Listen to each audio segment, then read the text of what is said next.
Right. Hello, everyone. Welcome to another episode of the Love Fruit podcast. I'm joined today by Eric Karlsson. Eric is a doctor of naprapathy and an expert in the subject of nature cure.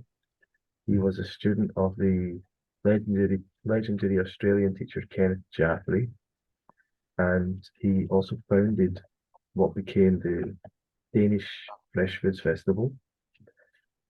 Eric, is there anything else you'd like to say about yourself as an introduction to yourself? Yes. I was born in Sweden. I grew up here and I lived quite a normal life till I was about 10 years when my thinking process sort of started. And a few things happened to me then, and I decided I will not eat meat anymore. And then followed an interest in health. Sort of very slowly after that, I realized that there was additives in the food. I realized that sugar wasn't good, refined sugar. And so I changed my lifestyle gradually. And when I was 19, I came to a health center, which is in central Sweden, or was at that time, I should say.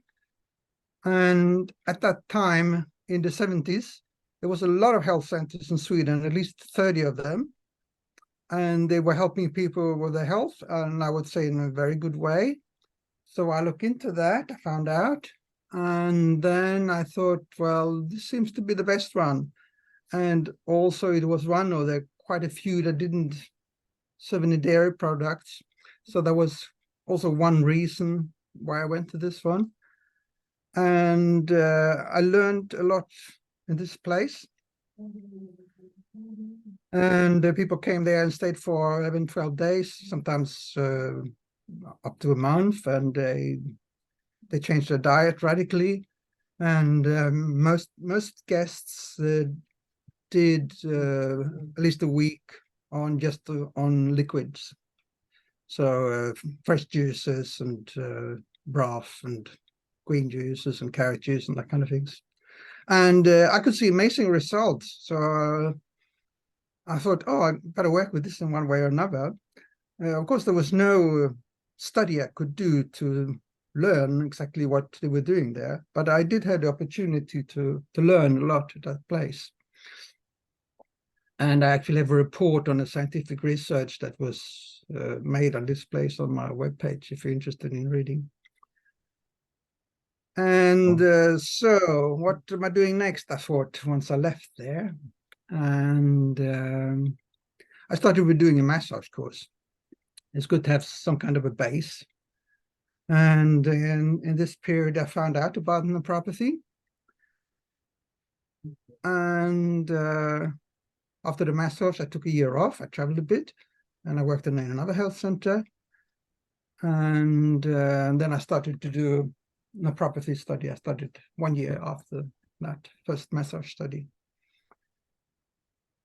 And so I was finished there in 1983. And then a few years later, I came to Australia and I met Kenneth Jaffrey, first time in 1985. So I studied with him, and he could really put words into explaining the healing process. So I thought, oh, this is really it. When I release books, wow, this is really good. No, I never seen anyone writing like explaining it like he did. And so it went on. So I did my study with him in the 80s and also in the 90s. Excellent. Yeah. I was wondering, what does the word naprapathy mean?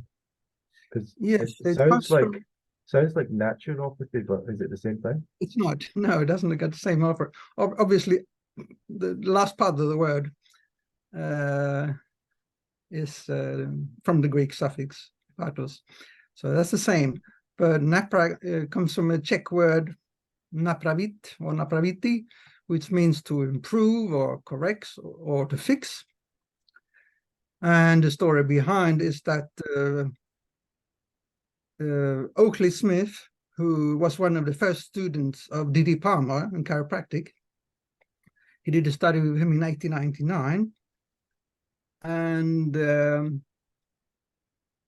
he was a guy who was never well himself, so he went to study chiropractic. He actually did this study with D.D. Palmer and became a chiropractor, and he couldn't find help with his own health problems. So that was the reason he went to see Palmer, and also he went to see Still, the founder of osteopathy. And he also actually wrote the first book of chiropractic called Modernized Chiropractic in 1906, together with two of his colleagues. And in 1907, he founded naprapathy, you can say, and after that he was talking about naprapathy instead of chiropractic. And what's a little bit interesting, I think, is that the origin of both naprapathy and nature cure came from the same area almost, which is today's Czech Republic. Vincent Priesnitz, the founder of nature cure, he also lived in today's Czech Republic in Silesia, which was then a part of Austria.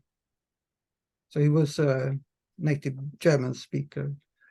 And when the Bohemians migrated to the United States, they had with them this technique that he learned from, and that probably D.D. Palmer also learned from, although I think he never recognized that. But so the Bohemian laymen, I suppose they were, I don't know exactly. That's where he took the thrust from, as the professional word. And can we go further back than Vincent Priesnitz? Where did he learn from, or did he originate this information? Yes, Priesnitz. Well, he was born on the countryside in a place called Grafenberg, near today's Jesenik in the north of Czech Republic. And he studied the animals, what they did when they were sick or injured. And then he applied the same principles as the animals did. And he found that if they are sick and injured, they don't eat, they rest, and they go and immerse in injured body part in water. So he used that method on himself by using water baths or water compresses. And when he was 16 or 17, he had a bad injury himself.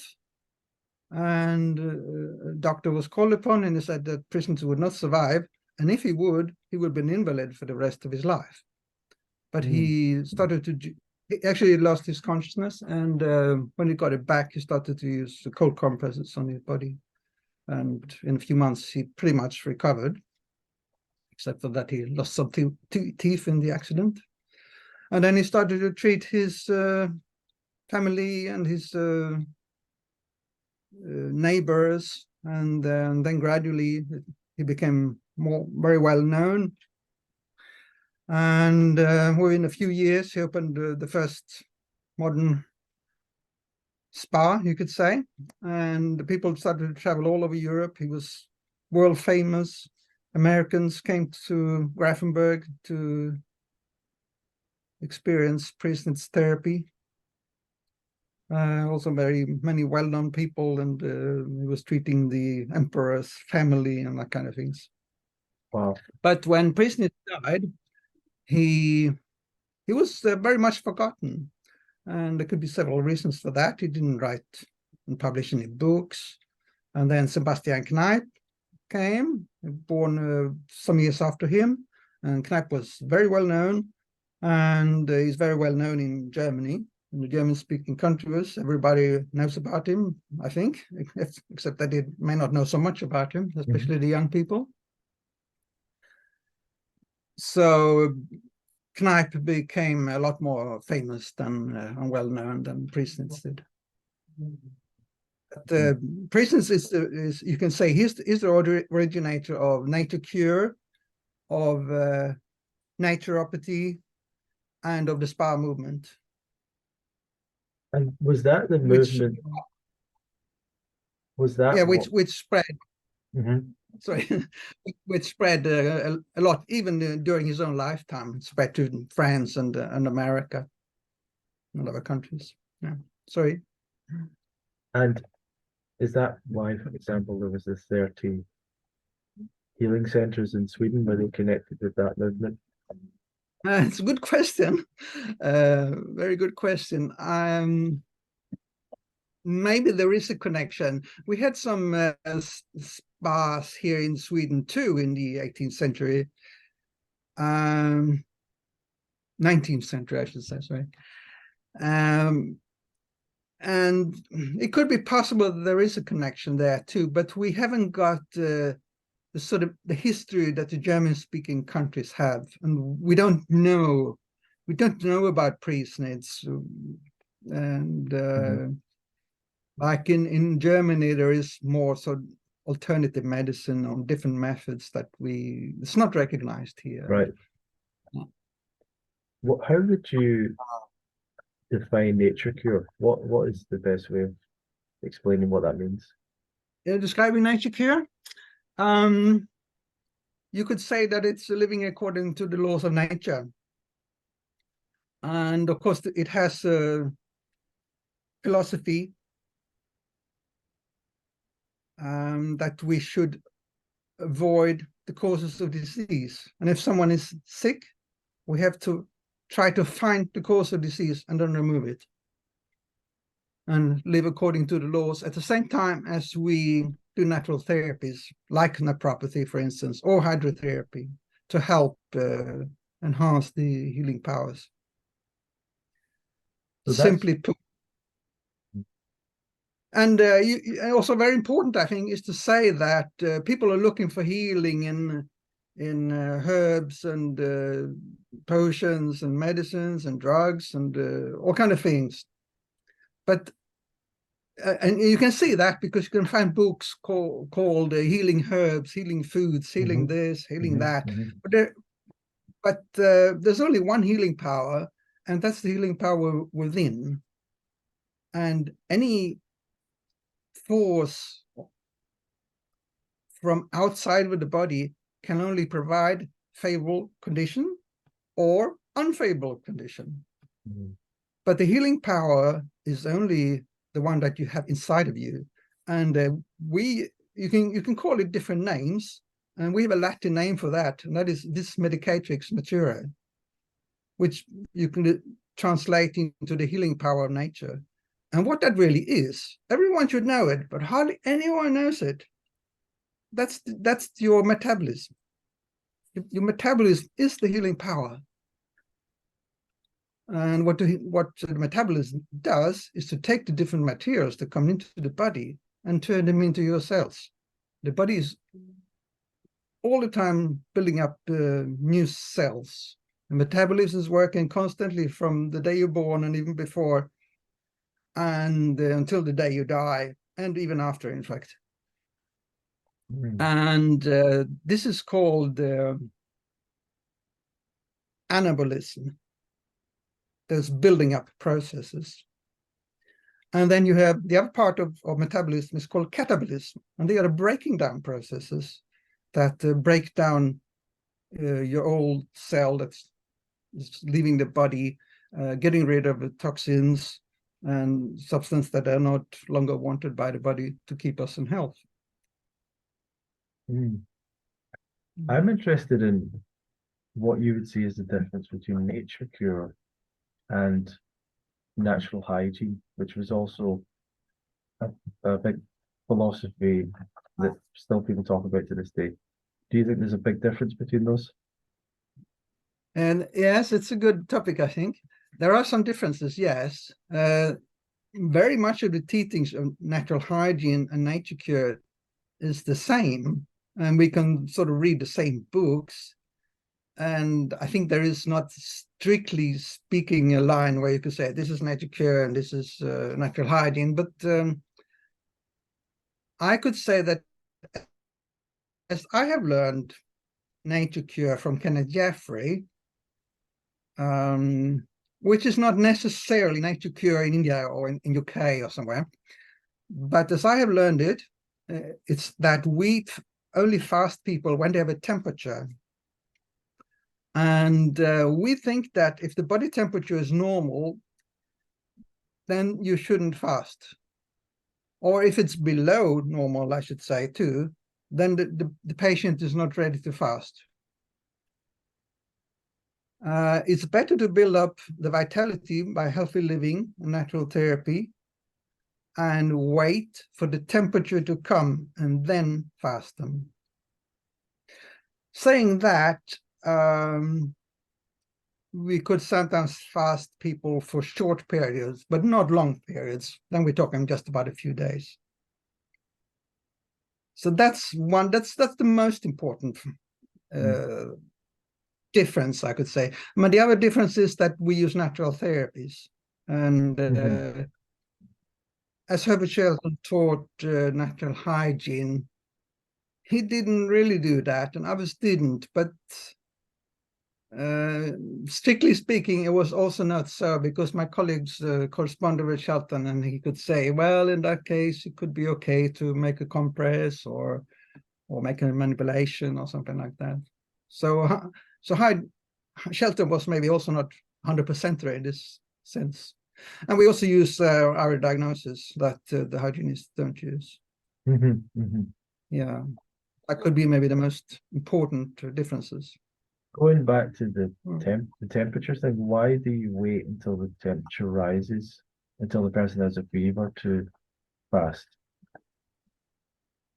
Yeah, that's because, as I mentioned about the metabolism before, when the temperature rises, then the elimination of toxins increases. So healing is a lot faster when you have a raised temperature. So, and if you have a low temperature,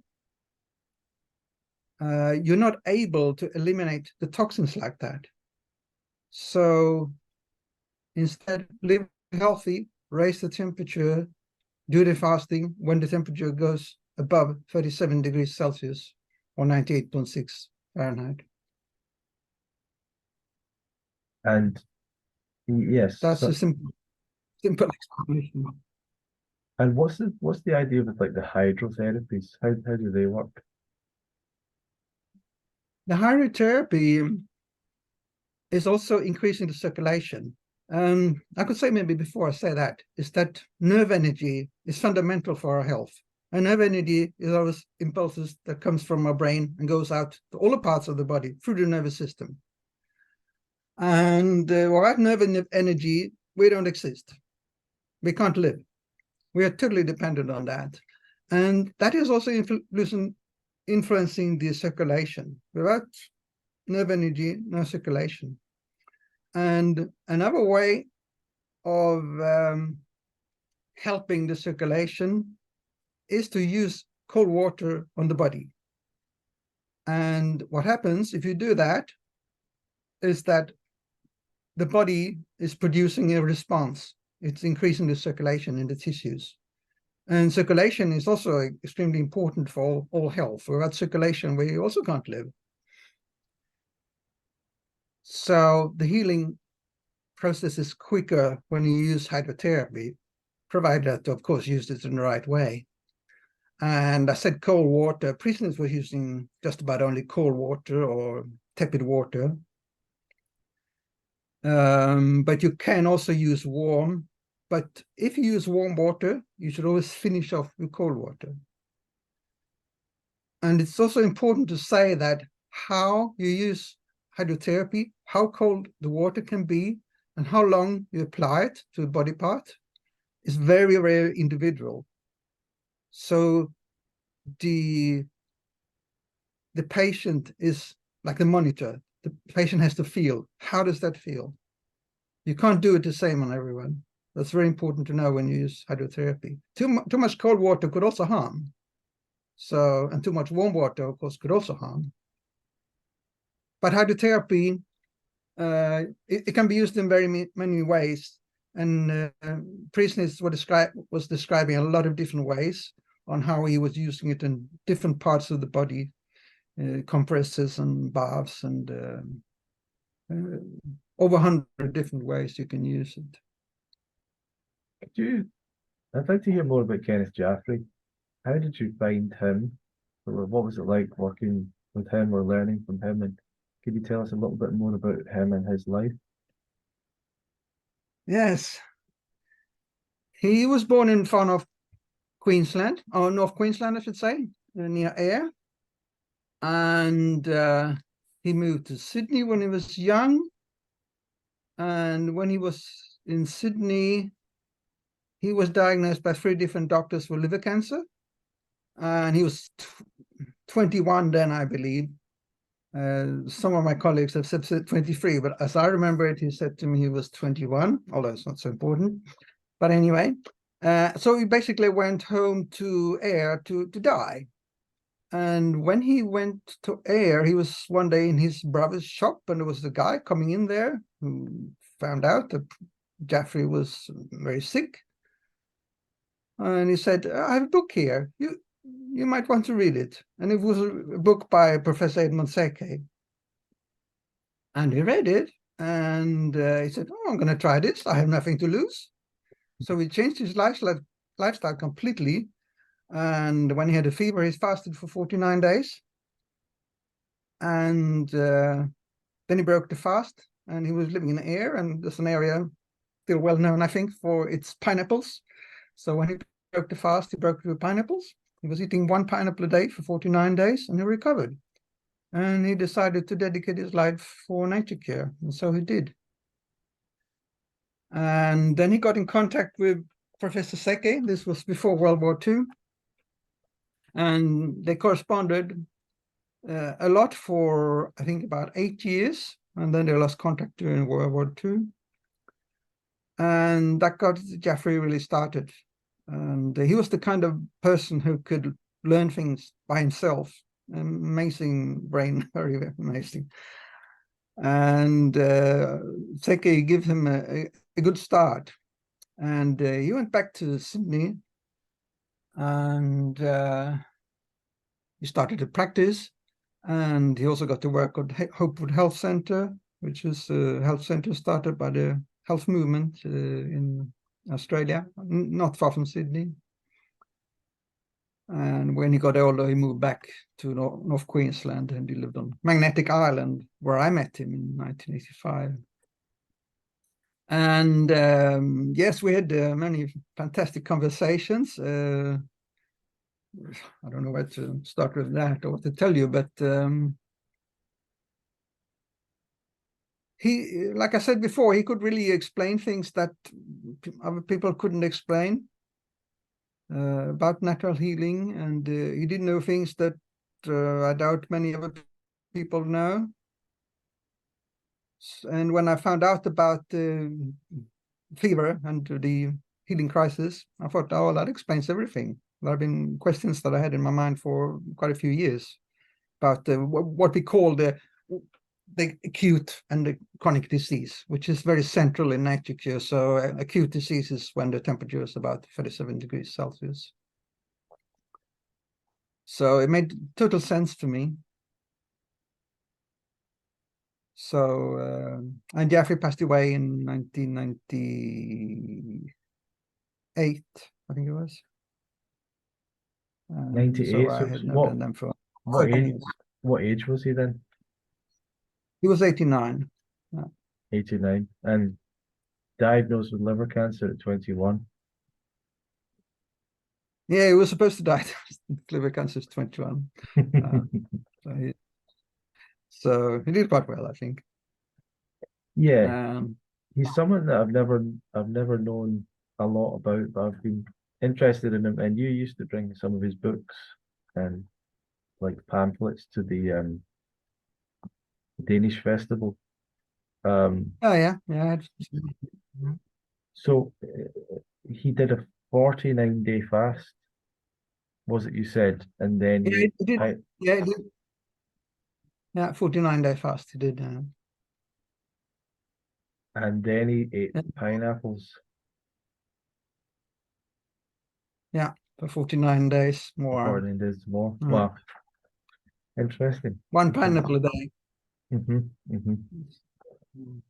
Yeah.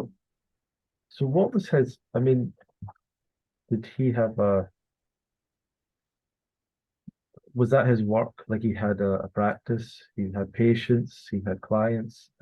Did he Yes. teach? Did he give lectures? How did all that work? What was his? Yes. Lectures. He actually delivered 3,333 lectures.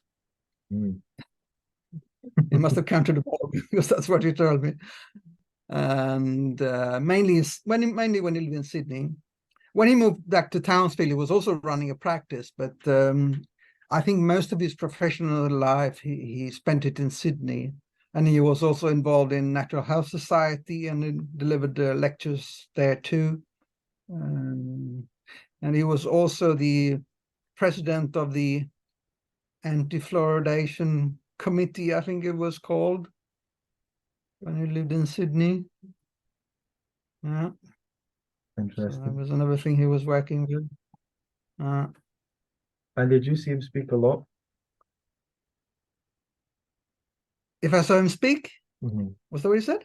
Mm-hmm. No, unfortunately not. But I've heard of people who saw him speaking. And actually, within a few days after I came back to Europe in 1999, I met a Swiss woman who heard him speaking in Sydney. She was living there, and she said, "Oh, this little guy, and but he could really speak." She said he was a really fantastic speaker, and I can understand that because I've heard him speaking. He can go on. He can just talk, and so I can understand that. And I've heard others too saying he was a fabulous speaker. So were you a friend of his, or did you take a course with him? How did you actually meet him? Well, I took contact with him when I found out about him, and there was one of his friends who lived near Sydney. George Lupke was her name, and through her, I think it was, I found out where he lived. And then I took contact with him. First time I spoke to him, I talked to him, I rang him up. It was actually strange because I wrote him a letter before and he never received it. And then I called him up and yeah, come and see me when you come to Townsville, he said. And I went over to the island and saw him there. Mm. And then we had a long talk, and he was just moving from house to house to his new study place, you could say, that he bought. So after that, I always saw him in his new house there in Mandalay Bay, as it was called. Did he So did he grow yeah, any of his own food? if he grow his own food, Yeah, was he growing? did you say that? Yeah, did he grow It's a his little own bit. food? When I met him, not so much, just a little bit. He had a bit of a garden, but before that, he had another property where he grew fruit trees too. But that was years before that. So he didn't grow a lot of his food at that time when I met him. I see. So Yeah. I think that's a good thing to do, especially in this age. I grow most of my food myself, do you? and it's really important, I think. All the poisons in the atmosphere and everywhere. At least you can minimize your both your environmental impact and the poison you get into yourself. If you grow them yourself, you get better quality. So when did you sort of start to change? What stage in your life did you start to change your lifestyle, your diet? What influenced you? What have you experimented with? And what's your lifestyle like now? Yeah. I should turn on a light. Well, my first change was when I was 10, when I stopped eating meat. And I didn't do any other changes right then. But like I said, it came slowly. I started the problem with additives. I realized that the food was sprayed and fertilized with chemicals. And then I found out, well, there was something called health food shops. And when I was 12, I actually found a very small health food shop in the little town that I lived in. So then I started to go do my shopping there for 4 years after that, at least. And my diet was not very healthy at all. I was living mainly on muesli. Not very healthy at all. But when I came to that health center, as I told you about earlier, when I was 19, that's when I really realized, fresh food is the best. So that was the biggest change I made right then. But before that, I also started off eating organic foods, and but it was not so easy to get organic foods, and I didn't really want to buy things that were not organic. And then, as I lived in Australia, I started to eat more fruit for a while. And well, I was always eating more fruit when I lived in Australia than I do in this cold climate, basically. But I was eating almost exclusively fruit, or maybe 90% for a good while. But I felt better if I include more greens. I think it's better. And also a little bit more protein than I was eating at that time. So a bit more nuts and avocado and fat too. Yeah, and yeah, I suppose the last 30 years or so, I have only changed my diet according to the availability of it. So, and cold climate, you eat a little bit more rich food. Warm climate, more fruit, more greens. Also more sprouts in cold climate. That's another good option for winter time in Northern Europe. Has it been a vegan diet primarily? Yeah, when I was 14, I stopped with dairy the first time. I tried that for a while, didn't seem to be a problem. But when I was 16, I sort of thought, now is the time. I finished school, and I thought, this is the time. Now I give up the dairy. I didn't have any particular knowledge or particular reasons for it, other than that. Then I thought, oh, maybe dairy. You shouldn't. It's an animal product. Maybe I should eat that either. I didn't know anything about how they kept the animals or what the animals were eating and that kind of things. I didn't know anything about pasteurization at that time, I think. But I learned about the harmfulness of pasteurization later on, and homogenization too. So that was a few years later. And has it been primarily or mostly raw diet, or do you not see that Yes. being? Yes. Since I was 19, primarily raw. Yeah. Oh, So wow. maybe 95% raw, 100% raw in periods, like now in Sweden. Still mainly raw and fresh foods, but in the winter I did eat some cooked foods too. Okay. And you have helped with the event, starting events and festivals. You started the event that became the Danish Fresh Food Festival. Do you want to talk about that a little bit? Yes, it's sort of started in this house in a way, because I invited some people to come. And I think I invited 15 people, and I think about 10 or more came. And then I started to present my idea to the others. And Peter and Laura and Annette was here. And yeah, the following year we had festival in Sweden, and then Peter and Laura took it over to Denmark the year after that.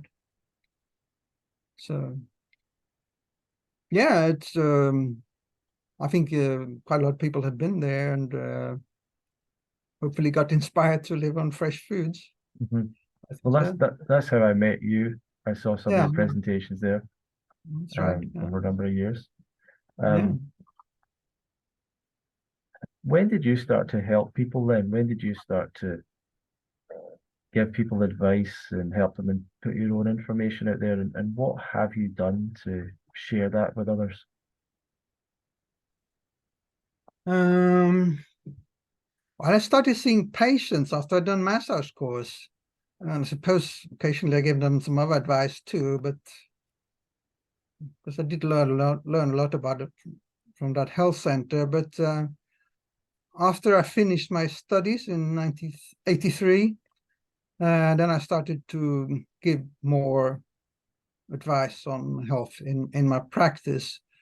And after I finished my study with Kenneth Jaffrey, of course, I could do that even more than I had a sort of official qualification in nature cure too. So I always combine my clinical practice in nature cure and naprapathy. In Australia, nature cure is more known, naprapathy is not known, so I had more nature cure patients coming there. And here, naprapathy is quite well known, so people come mainly for naprapathy. But I have also been teaching courses, and I've been lecturing too. And I spread the articles are written to my patients and other people interested, people who write to me. And I also spread Kenneth Jaffrey's articles and books for people who contact me and so on. Yeah. And what do you find are the main? so I've lectured actually.